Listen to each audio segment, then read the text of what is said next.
मैं कुछ टाइम अपने साथ गुजारना चाहती थी। इस वजह से मैंने 16 तारीख की सुबह एक होटल में चेक इन किया।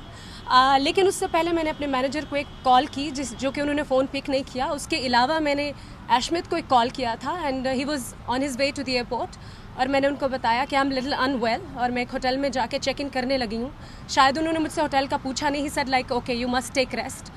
और उसके बाद क्या हुआ कि 2 दिन I was really unwell, I was and मैंने कुछ हाई एंटीबायोटिक्स लिए थे जिसकी वजह से आई वेंट टू स्लीप। और जब मैं जागी सुबह के 4-5 बज रहे थे शायद, 2 दिन के बाद आई गेस। बीच बीच में से मैं जागती रही हूँ, बट मैंने टेलीविज़न नहीं देखा या सेल फ़ोन इतना ज़्यादा चेक नहीं किया। हाँ, सोने से पहले मैंने अपनी अम्मी को भी फ़ोन किया था और उनको मैंने बताया था कि मेरी तबीयत ठीक नहीं है, मैं सो रही हूँ और जब मैं जागूंगी तो मैं आपको कांटेक्ट करूँगी। उसके बाद मैं सो गई और व्हेन आई वोक अप तो मुझे पता चला कि इतना ढेर सारा हंगामा भी हो चुका है।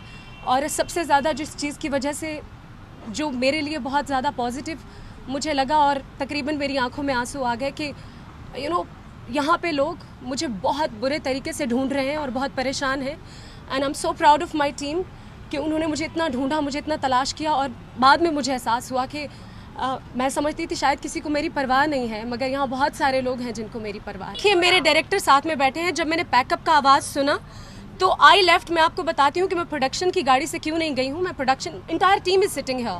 पैकअप की आवाज़ के बाद ही मैंने शूटिंग छोड़ा है और गाड़ी की प्रोडक्शन की गाड़ी से इसलिए नहीं गई हूँ क्योंकि मेरे साथ 6 से 7 लोग और गाड़ी में ही ट्रैवल करते हैं, क्योंकि मैंने उस वक्त एक और जगह जाना था, होटल में जाना था। Sometimes when I am not working I go and check in at any hotel and go and stay there because I want to pamper myself. इतने सारे दिन काम करने के बाद, और मैं सबसे ज़्यादा अपने साथ ही रहना पसंद करती हूँ।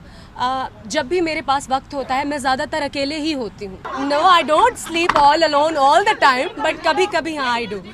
आई डोंट नीड पिलोज। हाँ जी, मैंने बताया कि सबसे पहले अगर कोई मेरे पास आया है तो वो मुंबई पुलिस है, और मैं समझती हूँ कि यहाँ तो पुलिस को बहुत क्रेडिट देना चाहिए। जितने भी ये स्टोरीज़ हैं, जितनी भी ये बातें हैं, सिर्फ बातें हैं, इनमें कोई सच्चाई नहीं है। अगर ये सब होता तो मैं वाकई बुर्का पहन के भाग गई होती। यहाँ मेरे अम्मी के थ्रू मेरे डैड का हाल मुझे मालूम हुआ है, बट मैंने अम्मी के थ्रू अब्बू को बताया है कि आई विल कम बैक। मैं इस तरह की लड़की कभी भी नहीं हूँ। जी बिल्कुल, माई visa is getting expired very soon and I will be going very soon. मेरी अम्मी और बहनें कभी भी आज तक टेलीविज़न के ऊपर नहीं आई हैं।